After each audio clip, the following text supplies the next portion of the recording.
Hi everyone. Ladies and gentlemen, Elon Musk has just made one of the boldest moves in recent American political history. He's hinting at launching a brand new political force, something he's calling the America Party. If Trump's proposed reconciliation bill moves forward, Musk believes a new political party will be born in direct opposition. And he's not just tweeting for fun, he's polling millions of followers to gauge support, asking if it's finally time to break the age-old two-party monopoly. This is not just a billionaire rant. This is Elon Musk challenging the most powerful politicians in America, including the president himself. Why does this matter? Because in a country where Democrats and Republicans have dominated for over a century, a third party isn't just unusual, it's practically impossible. But if there's one man who has the money, the attention, and the loyal base to shake up Washington's oldest monopoly, it's Elon Musk. This is the same man who launched rockets when NASA doubted him. The same man who made electric cars go mainstream when oil giants mocked him. And now, he wants to challenge the political status quo. Let's unpack the reality. No third party has succeeded in winning the US presidency since 1860. And technically, yes, any party can enter the race. But the US system is rigged with hurdles designed to ensure that only Democrats and Republicans come out on top. Here's how. The ballot access wall. To contest elections, a party's symbol must be present on the ballot paper. In India, this is relatively straightforward. Fill some forms, pay a small fee, done. But in the US? It's a bureaucratic nightmare. California, 219,000 signatures in 105 days. Texas, 113,000 plus signatures in 70 days. Florida, 145,000 signatures. That means an army of volunteers, tons of money, and state-by-state customization. While the big two have millions of volunteers, third parties struggle to organize even a single state. The money machine. Running for president in the US isn't a political campaign, it's a multi-billion-dollar marketing war. Let's look at the data from Jan 2023, June 2024. Democrats, $772 million raised Republicans, $663 million, all other parties combined. Just $4 million, that's less than 3% of total funding. With this kind of money, the big parties don't just run ads, they dominate every screen, every billboard, every subway and bus. Their message is everywhere, every day, for months. The money machine. Running for president in the US isn't a political campaign, it's a multi-billion-dollar marketing war. Let's look at the data from Jan 2023, June 2024. Democrats, $772 million raised Republicans, $663 million, all other parties combined. Just $4 million, that's less than 0.3% of total funding. With this kind of money, the big parties don't just run ads, they dominate every screen, every billboard, every subway and bus. Their message is everywhere, every day, for months. The media filter. Even if you get on the ballot and find some funding, you're still invisible without media coverage. The biggest stage, the presidential debate, is watched by tens of millions. Yet the last time a third-party candidate got to that stage was Ross Perot in 1992. Why? Because to qualify, you must be on enough state ballots to potentially win 2% electoral votes. You must poll at least 15% in 4 national polls.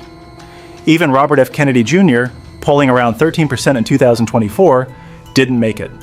Jill Stein ran 3 times, never made it to a single debate. No exposure equals no interest, equals no donations, equals no campaign. It's a vicious cycle. The Electoral College trap. The US uses a winner-takes-all electoral college system. Example. Texas has 38 electoral votes. If candidate A gets 51%, they take all 38 votes. Candidate B with 40 gets 0.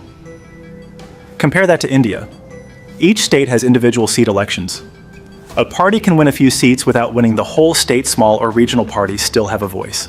In the US, even a strong third-party candidate can walk away with millions of votes and 0 representation. Ross Perot got 19% of the total vote in 1992, over 20 million votes, and didn't win a single state. So what's the result? Voters don't vote for who they want.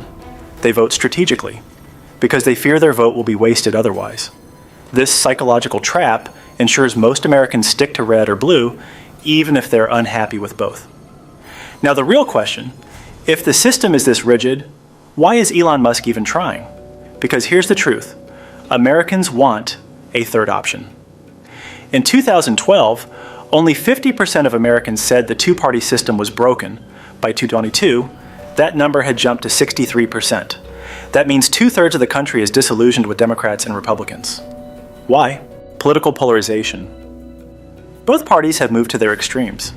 Democrats, strong on climate action, LGBTQ+ rights, progressive taxes, universal health care. Republicans, tougher on immigration, deep nationalism, tax cuts for the wealthy, stricter social rules. But real people, they live in the middle. They want strong border control and good schools. They want lower taxes, but also affordable health care. This middle, the 80% of Americans, feel politically homeless. Fear voting. In 2016, both Hillary Clinton and Donald Trump had record low approval ratings. 50% of the Trump voters said they just wanted to stop Hillary. 46% of Clinton voters said they just wanted to stop Trump. People weren't voting for a candidate, they were voting against someone else. Corporate capture. Despite all the drama on TV behind the scenes, both parties often agree, especially when money is involved. Example, US drug prices are 2.5x higher than in other developed nations, yet meaningful reforms rarely happen. Why? Because both parties receive millions from pharmaceutical giants. Military spending is another one, 2023. Defense budget, $877 billion. Since 2001, $8 trillion spent on foreign wars. Despite polls showing Americans want more money for roads and schools, both parties vote for war budgets. Both ignore public demand because lobbyists and donors keep the system running. That's why people want a third voice, someone who isn't tied to either side or their billion-dollar donors. And that's where Elon Musk comes in. He's not just rich, he's strategically powerful. Media? Elon doesn't beg for interviews, he is the headline. His tweets move stock markets. His app X, Twitter, has 335 million active users. He personally has 221 million followers. He could run his own debates with more reach than CNN or Fox combined. Funding. Elon is worth $351 billion.